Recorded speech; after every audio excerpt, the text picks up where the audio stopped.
आश्वासिता केचन वेत्काले प्रमोदिता केचन मोक्षमार्गे तमालिनाथं प्रणमामि नित्यं तमालिनाथं प्रणमामि नित्यं तमालिनाथं प्रणमामि नित्यम्। पूज्य गुरुवर से प्रार्थना, पूज्य गुरुवर से प्रार्थना, पूज्य गुरुवर से प्रार्थना, पूज्य गुरुवर से प्रार्थना।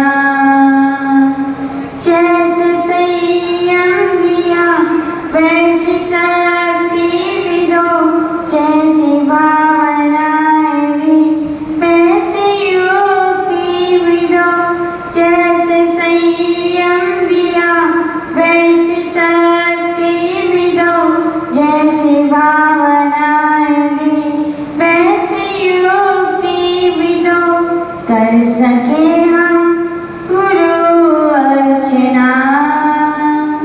पूज्य गुरुवर से प्रार्थना, पूज्य गुरुवर से प्रार्थना, पूज्य गुरुवर से प्रार्थना। अनंतानंद सिद्ध ब्रह्मेश्वरी भगवान की, देवादेव का श्री आदिनाथ भगवान की, देवादेव का श्री शांतिनाथ भगवान की, परम पूज्य गुरु नानक गुरुदेव आचार्य श्री स्वामी श्री विमल सागर जी, सन्मति सागर जी महामुनि राज की, परम पूज्य बुंदेलखंड के प्रथमाचार्य सूर्य गच्छाचार्य गणाचार्य गुरुदेव श्री विराट सागर जी महामुनि राज की, परम पूज्य पट्ट समणाचार्य आचार्य भगवान श्री विशुद्ध सागर जी महामुनि राज की, अहिंसामय विश्व धर्म की, अष्टानिका महापर्व की।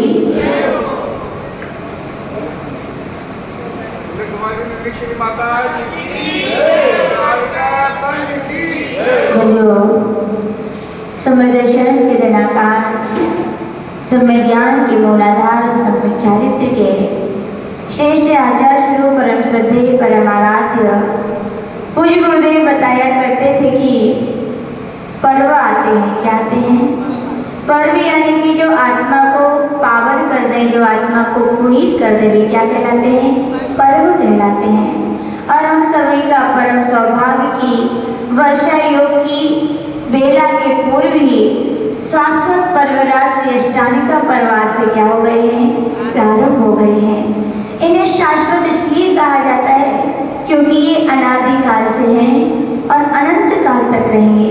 क्योंकि इस पर्व में कृत्रिम नहीं, अकृत्रिम जो चैत्यालय है नंदीश्वर द्वीप में, वहाँ पर जो 52 जिनालय हैं और 52 जिनालयों में 108 जिनेन्द्र भगवान की, अनंत भगवान की जो प्रतिमाएं हैं, वहाँ पर स्वर्ग के देव जाकर के क्या करते हैं? क्या करते हैं? जिनेन्द्र भगवान की अर्चना करते हैं। प्रश्न हो सकता है कि मनुष्य नहीं जा सकते?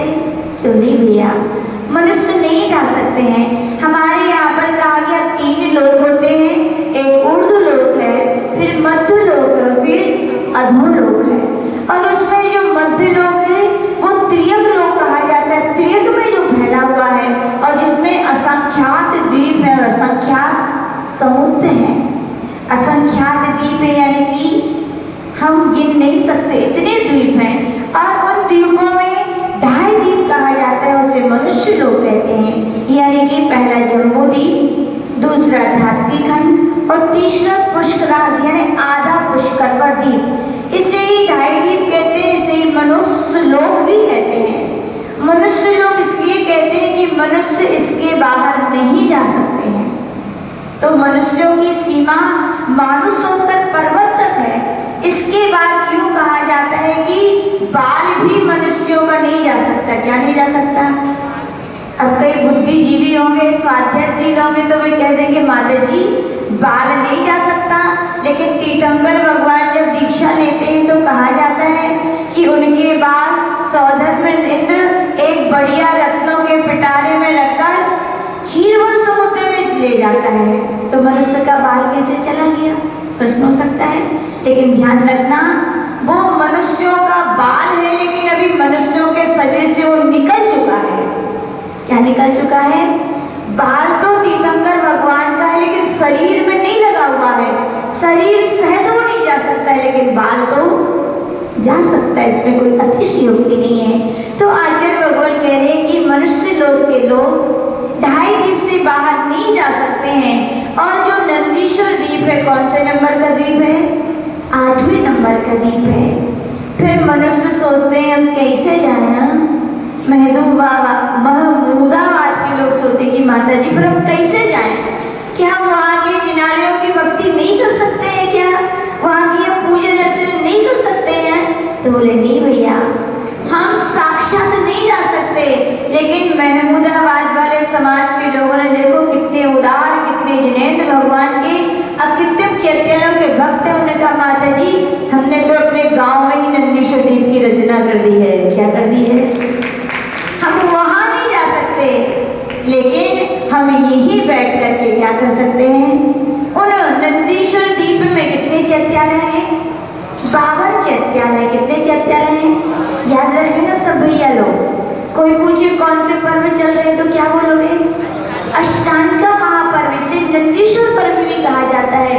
नंदीश्वर पर्व इसलिए कहा जाता है क्योंकि नंदीश्वर द्वीप में जो अकृत्रिम चैत्यालय है और चैत्यालय में जो जिनेंद्र भगवान विराजमान है, वहाँ की इन दिनों में अर्चना देव करते हैं। और अष्टांगिका भी कहा जाता है। 8 दिनों की होती, इसलिए किसे कहते हैं? अष्टांगिका। क्या कहते हैं? 8 दिनों तक ये पर्व देवता लोग वहाँ साक्षात जाते हैं। देवता कितने प्रकार के होते हैं? देव 4 प्रकार के होते हैं।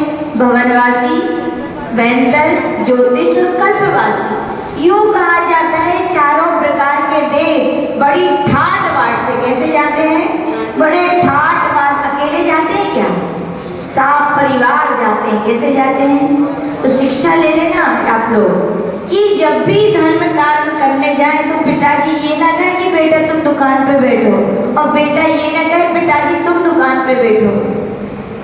दुकान पर पिताजी और पुत्र कमाए तो हो सकता है एक घर में पैसा आ सकता है, लेकिन विश्वास रखना धर्म की वो दुकान है, पिता करेगा तो पिता की पेटी भरेगी और पुत्र करेगा तो इसमें साझेदारी होने वाली नहीं है।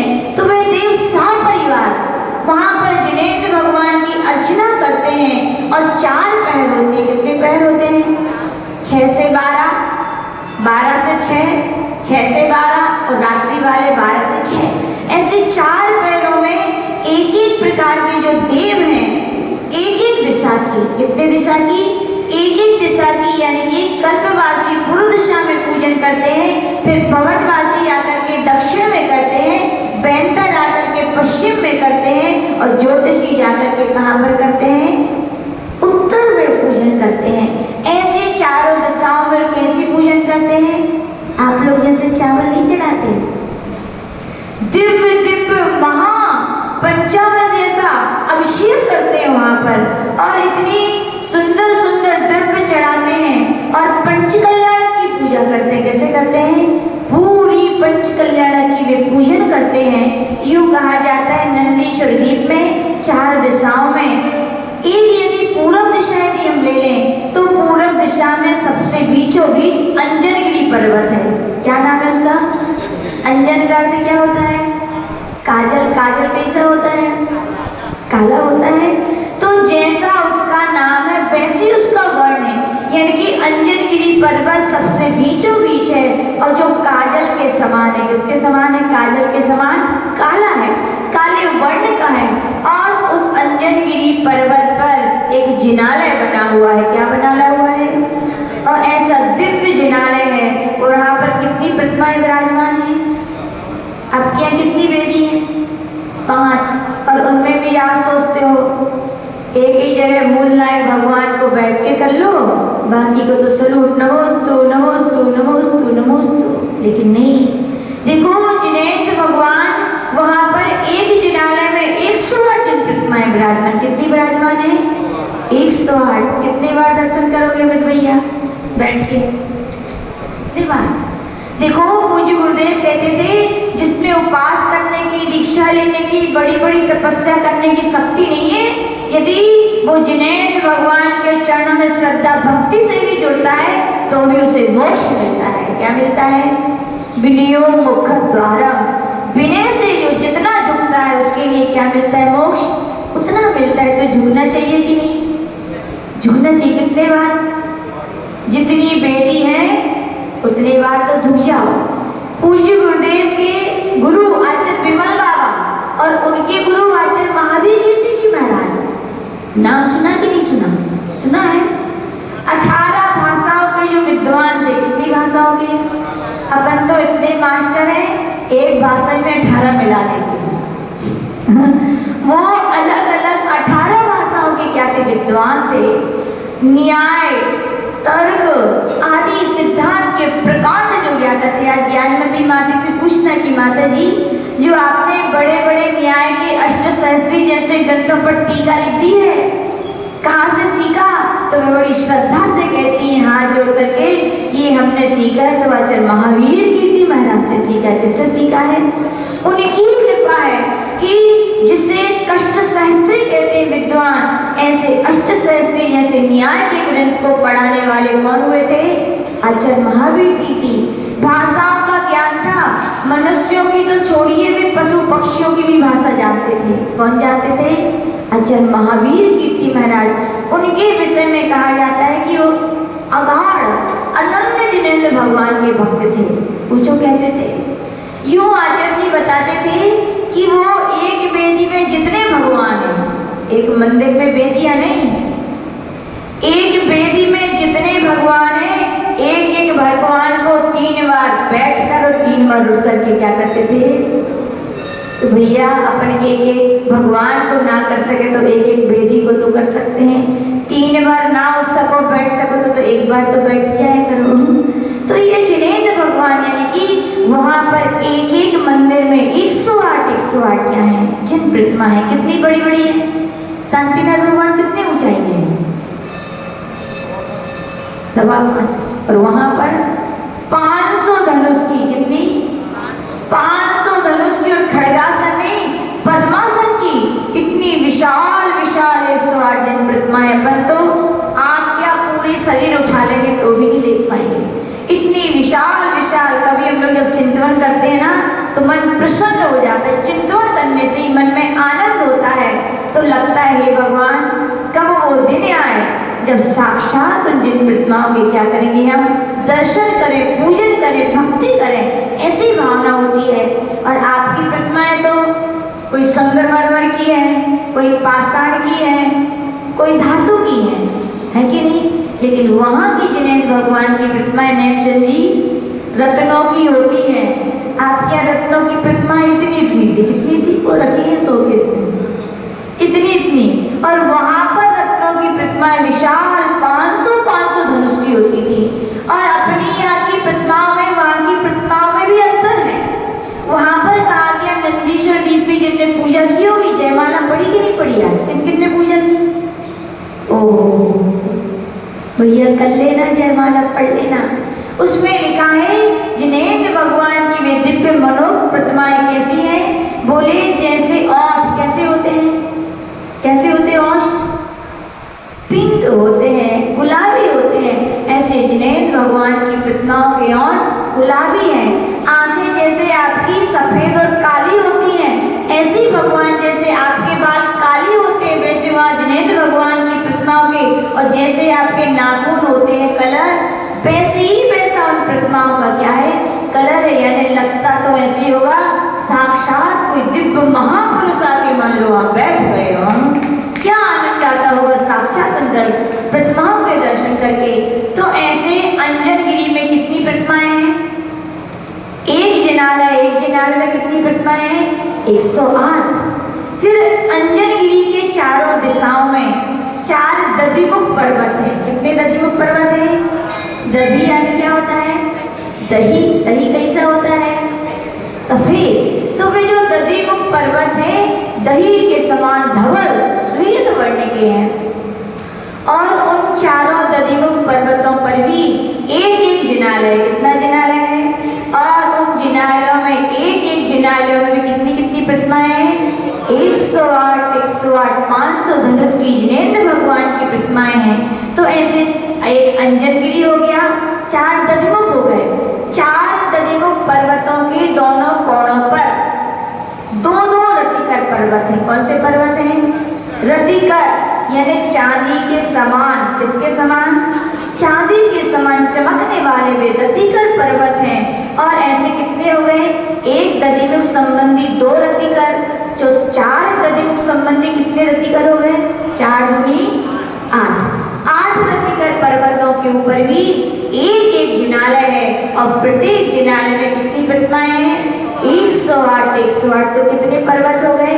एक अंजनगिरी, 4 दधिमुख और 8 रतिकर। कितने हो गए? कितने हो गए? 13। कितने हो गए? पूर्व दिशा में 13, इसी प्रकार से दक्षिण दिशा में भी 13, इसी प्रकार से पश्चिम दिशा में भी 13 और इसी प्रकार से उत्तर दिशा में भी 13। तो 13 चौके 52 जिनालय हो गए।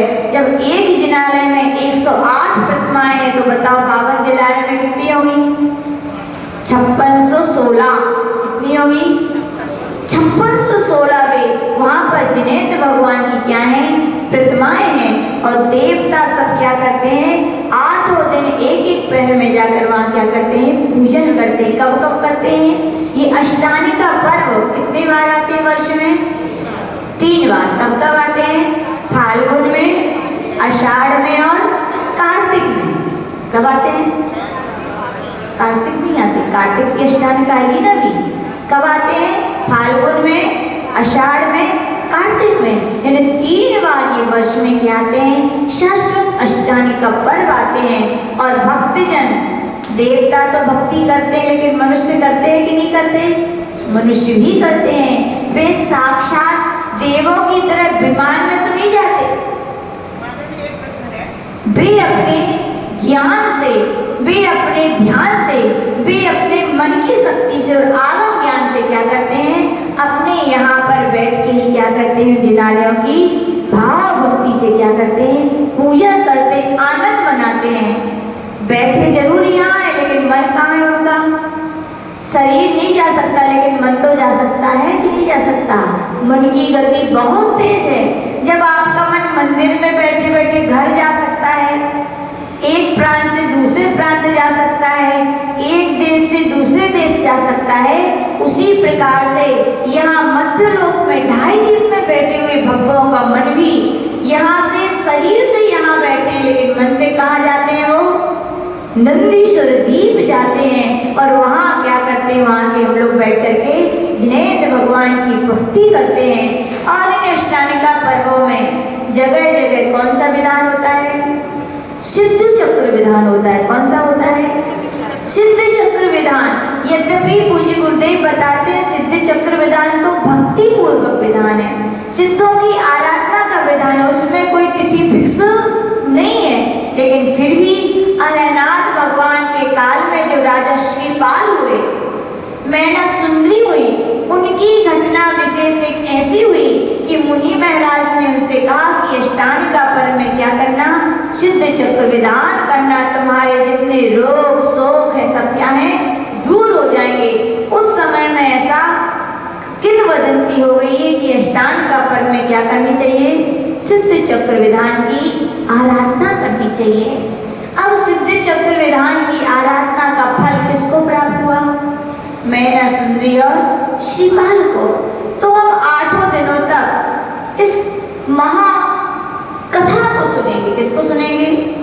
कहने को तो हम 8 मिनट में भी खत्म कर सकते हैं, लेकिन उस महाकथा में जीवन के उतार चढ़ाव, जीवन की नैतिक शिक्षाएं, सदाचार की शिक्षाएं, संबंधों को कैसे निभाना चाहिए, कैसे जीवन में परिस्थितियां आती हैं तो कैसे अपने जीवन को ढालना चाहिए, ये सब अपन को इन 8 दिन में क्या है? सुनने मिलेगा। तो यूँ कहा जाता है कि एक अपने यहाँ पर जम्बू द्वीप के भरत क्षेत्र में मालव नाम का देश था और वहाँ पर उज्जैनी नगरी थी। कौन सी नगरी थी? उज्जैनी नगरी के राजा का नाम था पुहुपाल। क्या नाम था? नाम याद रखना बहुत काम की चीज है। क्या नाम था? पुहुपाल था। और वे बड़े ही धर्मनिष्ठ धर्मपरायण राजा थे। और राजा को धर्मनिष्ठ होना चाहिए कि नहीं होना चाहिए? होना चाहिए। एक देश का राजा जब धर्मनिष्ठ होगा तो विश्वास रखना उसे प्रजा से धर्म के उपदेश नहीं देने पड़ेगा, क्योंकि चर्चा नहीं चर्या उपदेश करती है। कौन करती है?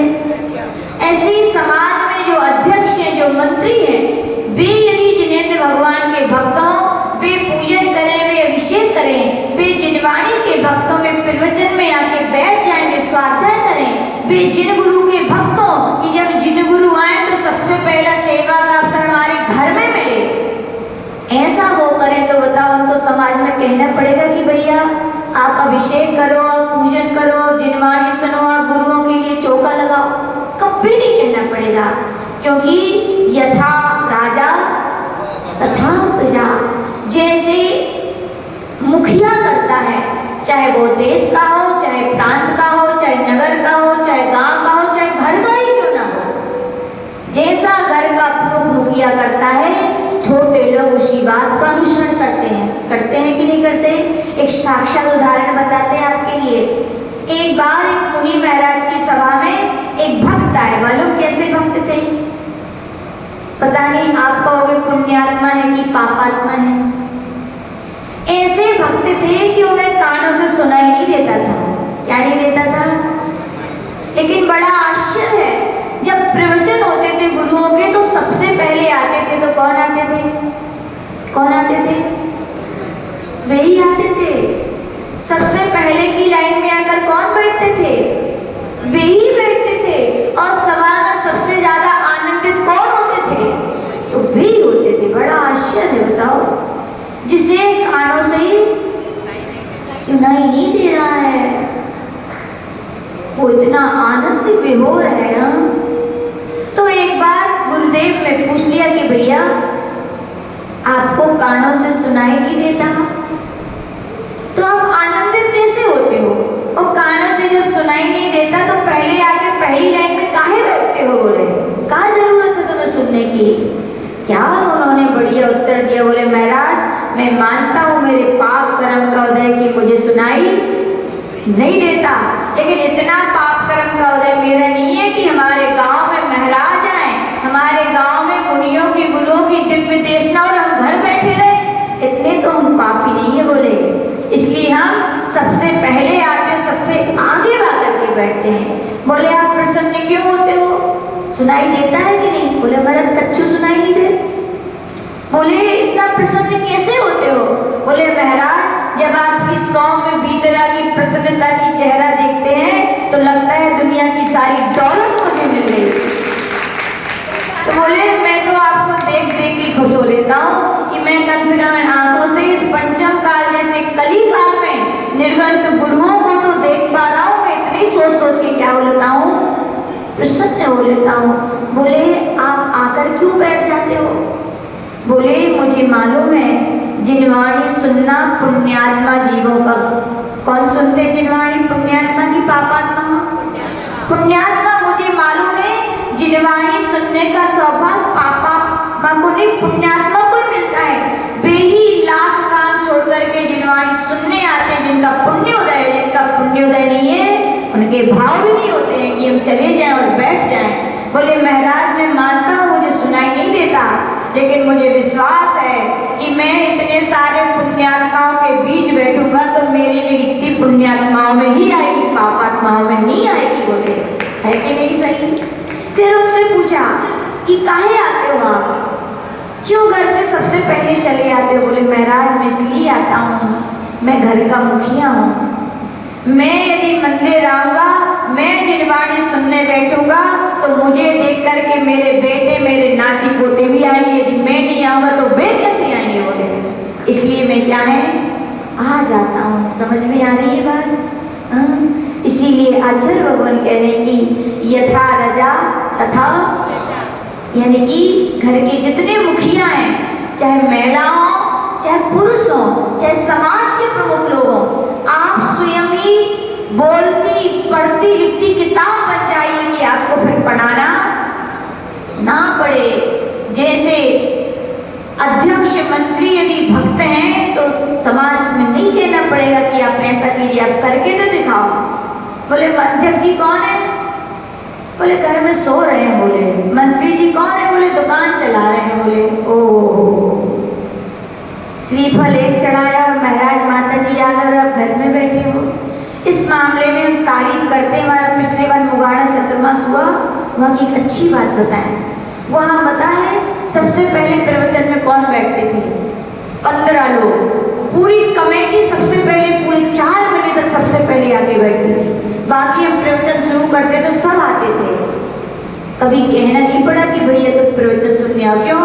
क्योंकि पूरी कमेटी आके बैठ रही है। बिल्कुल एक लाइन से पूरे अंकल लोग सब आके बैठे थे। सुबह शाम रिकॉर्ड था उनका। तो लगता था कि भैया जब यहाँ के अध्यक्ष मंत्री उपाध्यक्ष कोषाध्यक्ष सांस्कृतिक मंत्री ऐसे हैं तो विश्वास है वहाँ की समाज भी कितनी धार्मिक होगी। तो सबसे यहाँ से ये कहानियों से हम शिक्षा दे रहे हैं। आप ये जिनवाणी शिक्षा दे रही है कि यथा राजा तथा प्रजा, जैसा राजा होगा वैसे ही प्रजा होगी। राजा दुराचारी है, राजा व्यष्टि है, राजा जिनेंद्र भगवान का भक्त नहीं है तो प्रजा क्या कहेगी? बोलो क्या कर? बोले वो भी तो नहीं करते। किसी बेटे से कहो बेटा मंदिर क्यों नहीं आते? बोले भाई पप्पा नहीं आते। बोले माता जी क्या बोलेगा? मेरे पप्पा नहीं आते। अभिषेक करने क्यों नहीं आते? बोले मेरे घर में कोई नहीं आता। और एक बच्चे से पूछा बेटा तुम इतने जल्दी कैसे उठ जाते हो? बोले मेरे पप्पा रोज आते हैं ना, मैं उनको देखता हूँ इसलिए मैं भी उनके साथ आ जाता हूँ।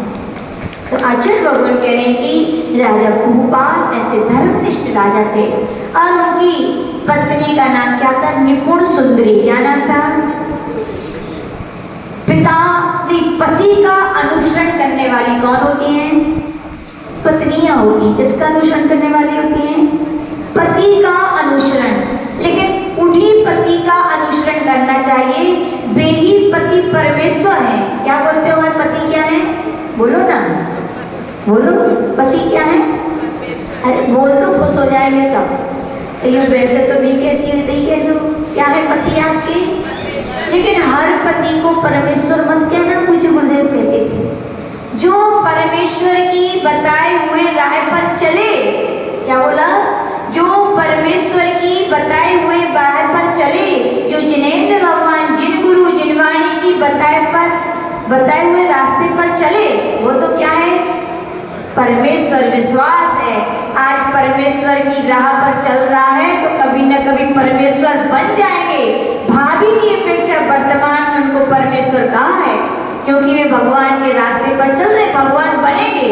इसलिए कह दिया करो कि आप भाई क्या हो। लेकिन सपना नहीं हो जाती। जिनके पति मंदिर ना आए, जिनके पति अभिषेक ना करें, जिनके पति पूजन ना करें, जिनके पति जिनवाणी सुनने ना आए, जिनके पति चौका लगे तो कहें तुम्हारा डिपार्टमेंट हम नहीं आ सकते, उनसे कहोगे क्या परमेश्वर? उनसे तो कहियो हे नरकेश्वर। क्या कहना? हे नरकेश्वर। बुरी लगेगी कि नहीं? लगे तो लग जाए, कम से कम सुधर तो जाएंगे।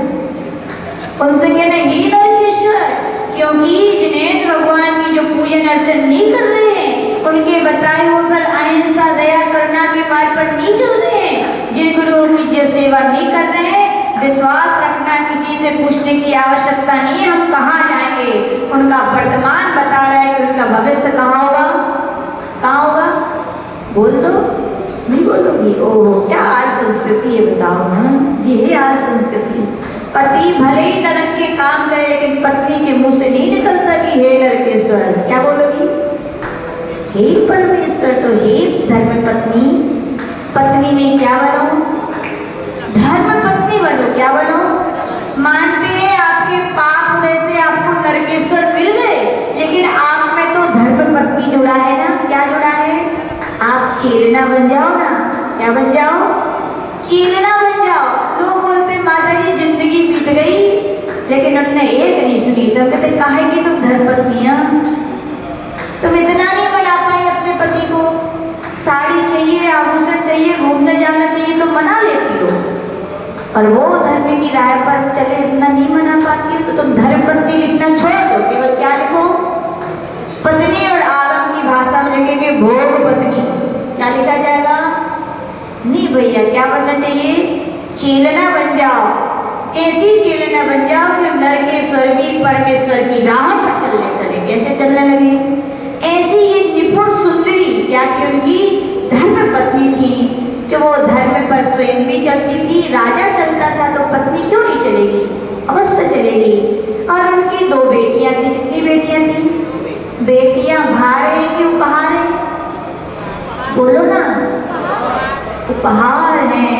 बेटियां ना हो तो कौन बहू बनेगा? बेटियां ना हो तो कौन माँ बनेगा? बेटियां ना हो तो कौन सास बनेगा? बोलो, बेटी तो होनी चाहिए ना। बाहर नहीं, क्या है बेटियां? पूछो जिनकी अब बेटियां नहीं है। और हम उनसे भी कहना चाहते हैं जो बेटियों के लिए ऐसा लगता है जो गर्भपात करवा रहे हैं, ये तो महाशत्रु से भी बढ़कर है। देखो आगम में बहुत सारे शत्रुता के प्रकरण सुनने में आते हैं कि इनके ये शत्रु थे, नारायण प्रतिनारायण शत्रु थे, तो उन्होंने चक्र से केवल उनका सिर किया था कि नहीं? ऐसा नियोग है। लेकिन ऐसे शत्रु भाव तो पंचम काल में जैसे देखने मिल रहे, ऐसी शत्रु तक कहीं नहीं देखी। अपने ही अंश को, अपने ही वंश को, अपने ही रक्त के कण को टुकड़े टुकड़े करके ऐसा तो कोई शत्रु भी नहीं करवाता है क्या? बोलो, कैसे कैसे व्यक्तियों के भाव हो जाते हैं भैया। ऐसा बेटियों के साथ तुम अपराध नहीं कर रहे हो, किसके साथ कर रहे हो? अपने साथ कर रहे हो। तुम एक को हानि पहुंचा रहे हो। एक भाव में एक समय, कुछ समय के लिए विश्वास रखना। आगम में लिखा है कि इसका फल आपको एक भाव नहीं कई भाव आपको भोगना पड़ेगा, तरस जाओगे औलाद के लिए, ऐसा आगम में कहा गया। इसलिए बेटियां क्या है? उपहार है कि नहीं? तो आचार्य भगवान कह रहे उनकी कितनी बेटियां थी? बोले माता जी 1 है तो चलेगी, 2 है तो चलेगी, 3-4 हो जाए तो चलेगी नहीं, दौड़ेगी वे। यदि माता जी बन गई, चारों कलेक्टर बन गई तो है कीमत बढ़ी कि नहीं बढ़ी? तो यहाँ पर कह रहे हैं उनकी 2 बेटियां थी। दोनों बेटियों के नाम क्या थे? एक का नाम सुर सुंदरी था और दूसरे का नाम मैना सुंदरी था। ऐसे दोनों पुत्रियों के लिए लाड़ प्यार से पढ़ाया, बड़ा किया, लेकिन संस्कार भी दिए। क्या दिए? माता पिता का कर्तव्य केवल उनके लिए उत्पन्न करना नहीं है। उत्पन्न करने से कोई माता पिता हो जाते हैं क्या? नहीं, उनके साथ साथ संस्कार भी देने पड़ते हैं। क्या देने पड़ते हैं? ग्रंथों में कहा गया जो माता पिता अपने बेटे बेटियों को संस्कार नहीं देते, वे पिता पिता नहीं, उनके बैरी हैं, और वे माता माता नहीं, उनकी शत्रु है। अब अपना अपना थर्मामीटर लगा लो अपने अपने हृदय में। सबके बच्चे तो हैं ही। अब बोलो, आप अपने बच्चों के क्या हो? हितैषी हो क्या?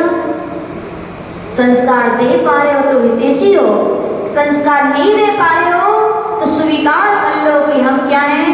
शत्रु और बैरी हैं। आज का समय कितना विचित्र आ गया। पढ़ाई पढ़ाई पढ़ाई, क्या चल रहा है? बच्चे करें पढ़ाई पढ़ाई तो ठीक है, उससे ज्यादा मम्मी पापा पढ़ाई पढ़ाई की जा फिर रहे। बोले बेटा मंदिर नहीं आता, बोले माता जी पढ़ाई रहती है। बेटा पाठशाला नहीं आता, माता जी पढ़ाई रहती है। वो भैया व्यक्ति करने नहीं आते, माता जी पढ़ाई रहती है। ओहो, पढ़ाई अच्छे संस्कार दे सकती है क्या? पढ़ाई पैसा दे सकती है, क्या दे सकती है? लेकिन सुख शांति दे सकती है क्या? देखो आज बहुत सारे बच्चे पढ़ाई कर रहे हैं कि नहीं कर रहे हैं? बच्चों से जा कह देना, बहुत सारे बच्चे नीड की है, पता नहीं हमारे जमाने में चलती नहीं थी, इतनी पढ़ाइयाँ हो गई हैं। पढ़ाई वे भी करते हैं, कर रहे हैं सब नीड की। पढ़ाई में भूत सा लग जाता है, कभी लगता है भूत लग जाए ना तो वो तो फिर भी चैन से बैठने देता है, लेकिन पढ़ाई का तो महाभूत लग गया है बच्चों को। इतनी पढ़ाई उन्हें कुछ नहीं दिखता। हम बच्चों से पूछना चाहते हैं 1 साल कितनी परीक्षा देते बोलो?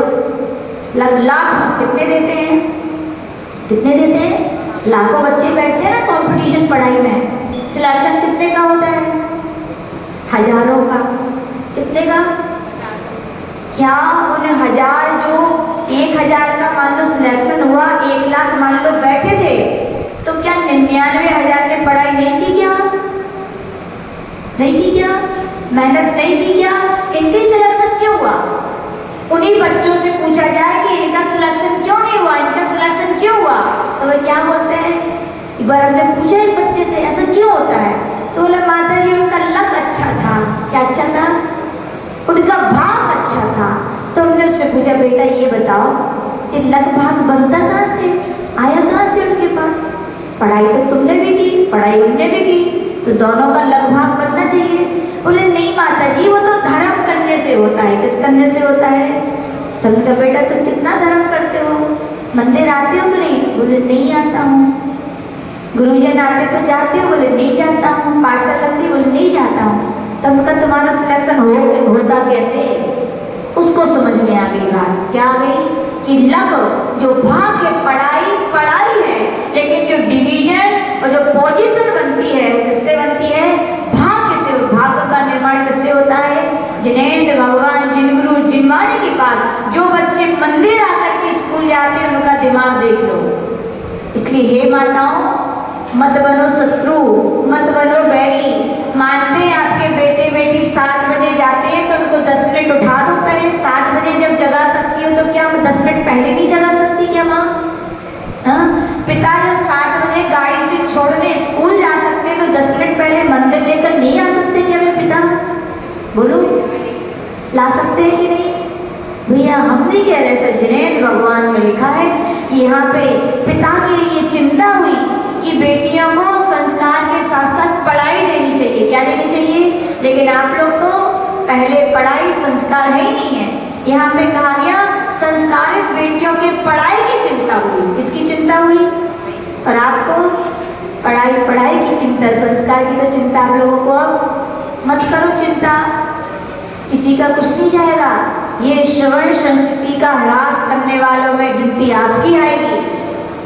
श्रवण संस्कृति में जब मंदिर खाली रहेंगे, जिन गुरुओं के पास कोई नहीं जाएगा, जिन वाणी सुनने वाला कोई नहीं मिलेगा, तो दोष किसको दिया जाएगा?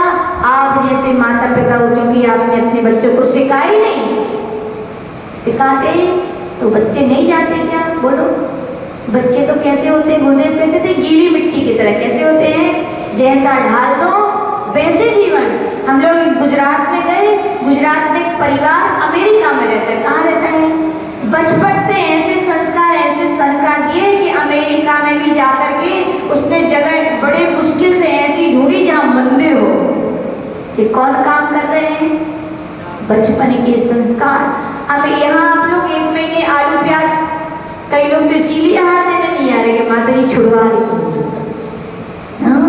और आते भी हैं तो 1 दिन 7 दिन 15 दिन, वो 1 महीना करते तो सब है जी, अच्छी बात है, कर तो देते हैं। लेकिन बड़ा आश्चर्य है, उस परिवार के बच्चे अमेरिका में भी रहते हैं, लेकिन जन्मदिन से उन्हें कभी आलू प्याज चखा भी नहीं। और जी रहे कि नहीं जी रहे? लोग बोलते माता जी घर की तो ठीक है, बाहर की छूट। किसकी छूट? ओहो, संस्कारवान कहेंगे कि नहीं कहेंगे आप? अब आप जानो। तो यहाँ पर कहा गया टाइम भैया घड़ी सामने लगा देना। तो वहाँ पर कहा गया कि जो उनकी पुत्रियाँ थी उनकी पढ़ाई की चिंता हुई। आज देश में यदि किसी से पूछा जाए पढ़ाई, बेटियों की पढ़ाई का अभियान किसने चलाया? किसने चलाया मतलब ये पढ़ाई का अभियान? मोदी जी ने। उन्होंने कहा बेटी पढ़ाओ है, बेटी बचाओ। आज की दुनिया के लोग यही कह रहे हैं कि मोदी जी का अभियान है, लेकिन ध्यान रखना ये मोदी जी का नहीं है, ये हमारे जैन धर्म के प्रथम तीर्थंकर जो आदिनाथ भगवान हुए उनका अभियान है। उनकी 2 बेटियां थी, ब्राह्मी और सुंदरी। उन्होंने स्वयं ब्राह्मी के लिए ब्राह्मी लिपि सिखाई और सुंदरी के लिए अंक विद्या सिखाई। किसने सिखाया? बेटियों को पढ़ना चाहिए कि नहीं? कि बीच में कुरीतियां आ गई थी। लेकिन भैया प्रारंभ से ही बेटियों को संस्कारित किया, पढ़ाया गया। क्यों? क्योंकि बेटियां तहरी का दीपक हैं। किसका दीपक है? तो एक घर को नहीं, कितने घर को सुशोभित करती हैं? बस दो ही को। तुम लोग की छोटी बुद्धि है। अब ब्याह जब शादी की तरफ ही बन जाता है, बिहारी का बन जाए तो सारे विश्व देश के घर को प्रकाशित करती है। क्या करती है कि नहीं करती? तो इसीलिए बेटियों को पढ़ाना चाहिए। कि मोदी जी का नहीं, किसका संदेश है? आदिनाथ महाराज का संदेश था। तो भोपाल के लिए बेटियों के पढ़ाने की चिंता हुई कि बेटियों को संस्कार तो दिए गए लेकिन अध्ययन भी होना चाहिए। तो उनके लिए उनसे पूछा गया कि बेटा आप किससे पढ़ना चाहती हो?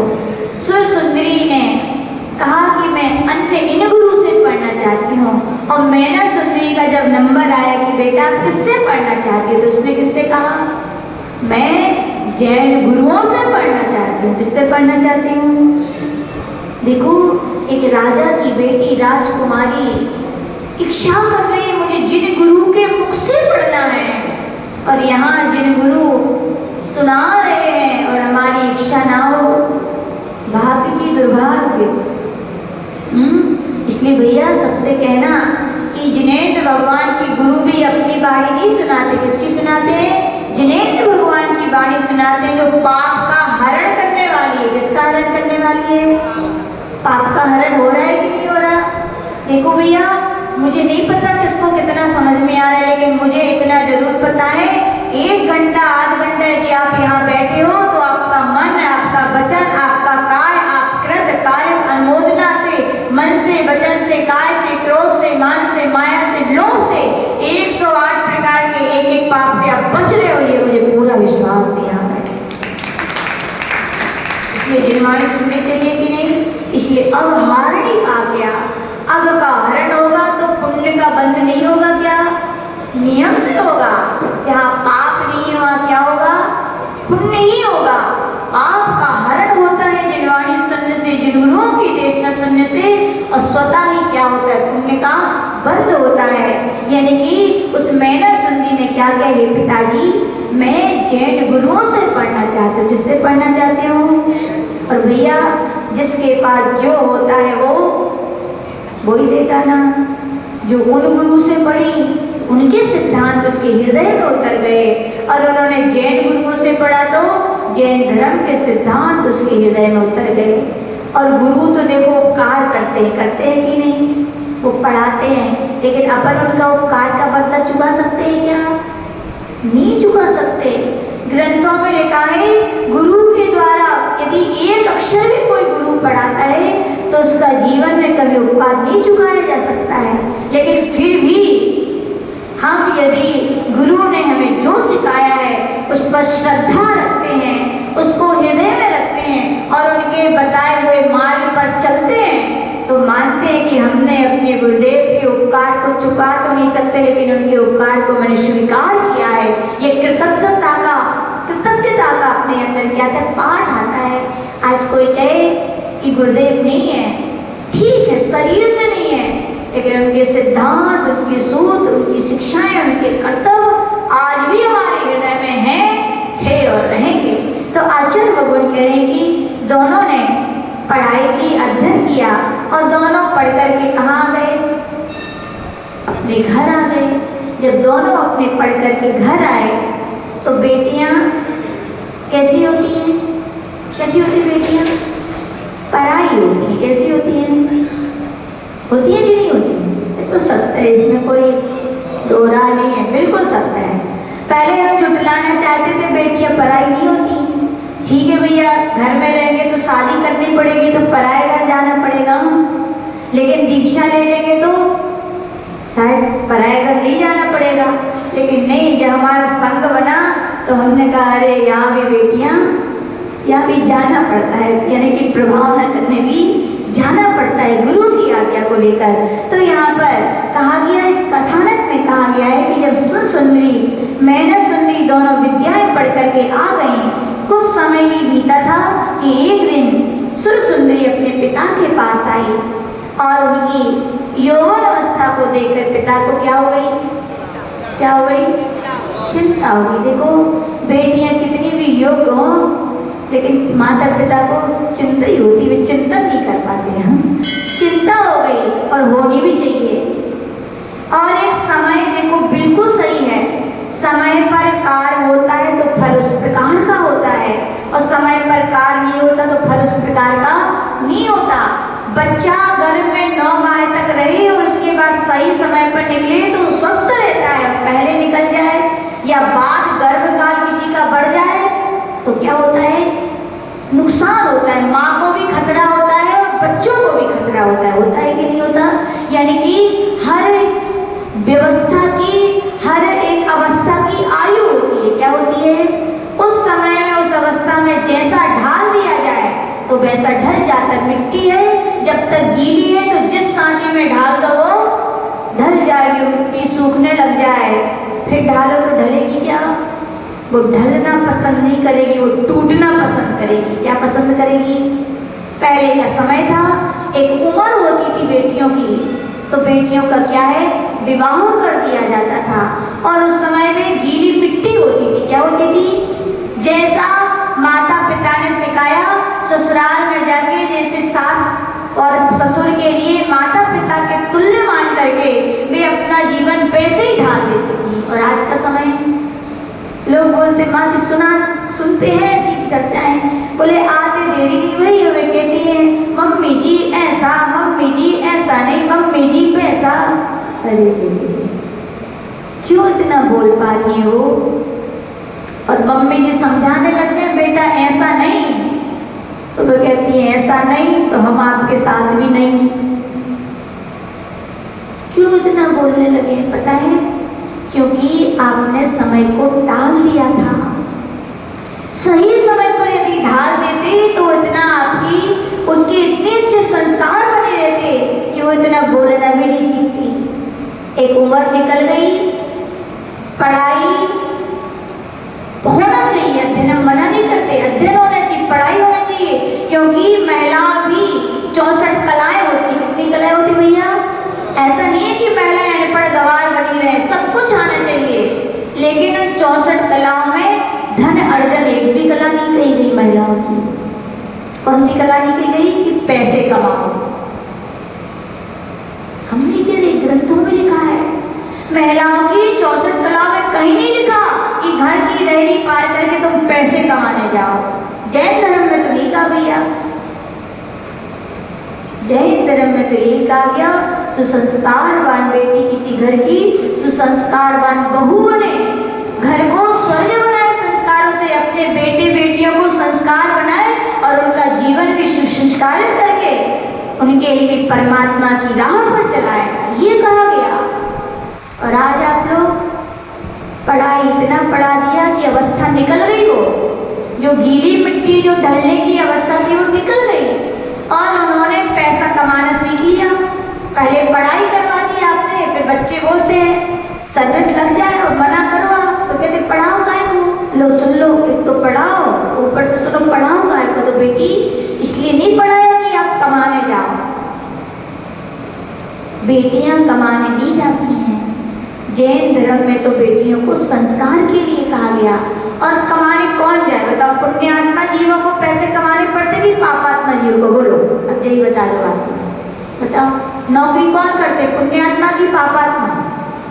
पुण्यात्मा तो वे होते हैं हेलो हेलो और काम बन गया, और पापात्मा सुबह से लेके शाम तक बैठे हैं और पैसे आ रहे हैं।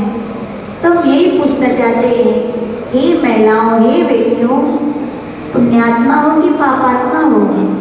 पुण्यात्मा हो कि बना बनाया कमा के ला रहे हैं, बढ़िया आराम से खाओ, धर्म ध्यान करो, अगले भव की संभालो, है कि नहीं, सत्य बोलो, यही है ना। पुण्य से जब मिल रहा है, कमा कमा के ला रहे हैं लोग, खाओ बढ़िया, धर्म ध्यान करो कि अगले जन्म में और मिले अच्छा।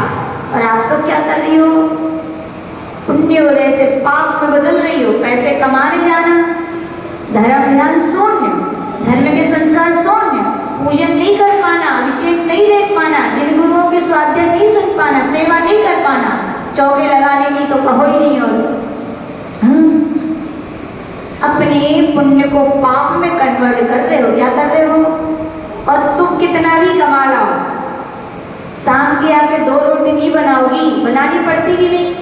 एक बार हम लोग ने प्रतिभा पाटिल हुई अपने राष्ट्रपति, उनकी इंटरव्यू में उन्होंने खुद कहा था, बोले हम कितने ही राष्ट्रपति बन जाएं, लेकिन घर में प्रेम व्यवहार यदि बनाना है तो मुझे 2 रोटी बना के खिलानी पड़ती हैं। कमाओ भी और खिलाओ भी, डबल डबल मेहनत, और साथ में सुनो भी। जिन जिन घर में देखो ये दोनों जन कमा रहे, देखाना कभी उनके घर में झांक के। सुबह होती है तो कलह से, शाम होती है तो कलह से। कुछ बात वो एक बोले, सीधी बोलती है तुम क्या कमाते हो, हम भी तो कमा रहे हैं। बोलो सत्य है कि नहीं, गलत बोल रहे क्या? हाँ, ऐसे ही होता है ज़्यादातर। 100 में से 2-4 होंगे यहाँ शांति होगी, सामंजस्य होगा, लेकिन ज़्यादातर यही हो रहा है। हम लोग तो बहुत सारा सुनते हैं। तो आचार्य भगवान कह रहे भैया कि यहाँ पर पैसा कमाना जरूरी नहीं है, और हम मानते हैं ठीक है, और बे बेटियाँ कमाएं, बे बहुएँ कमाएं जिनकी परिस्थिति ठीक नहीं है। लेकिन जिनकी परिस्थिति भी ठीक है, बोले क्यों? बोले टाइम पास नहीं होता, शौक से जाते हैं, बोले ऑफिस शौक से जाते हैं, बोले स्कूल। ओहो, जिस शौक में दुख में बदल देगा आपका। शौक ये नहीं होते, शौक तो अच्छे होते हैं। आप स्वाध्याय कीजिए, आप क्लास पढ़े, धर्म के संस्कार। तो आचार्य भगवान यही कह रहे हैं कि बेटियों की क्या होती है, उम्र होती है, उस उम्र में कर दो तो ठीक, नहीं तो हो गई या 27-28 साल की। अब वे आजकल बोलती है हमारे जैसो ढूंढो, क्या बोलती है? हमारे जैसा ढूंढ के दो पापा जी। अबे पापा बेचारे क्या करे, एक तो गलती कर दी पढ़ा दो, और दूसरी जेवर सिर पे। तो नहीं भैया, हम तो यही कहेंगे जैसे हमारे आगम की श्रवण संस्कृति में, जैन संस्कृति यही रही है, बेटियां का समय हो जाए, अवस्था हो जाए तो उनका क्या होना चाहिए? विवाह होना चाहिए। नहीं करो तो देख लो आज की स्थितियाँ। तो इस कहानी के लिए अपन और कल सुनेंगे कि अष्टांगिका पर्व में मैना सुंदरी की और क्या क्या विशेषताएं अपने शिक्षा देंगी, जो श्री पारसनाथ भगवान की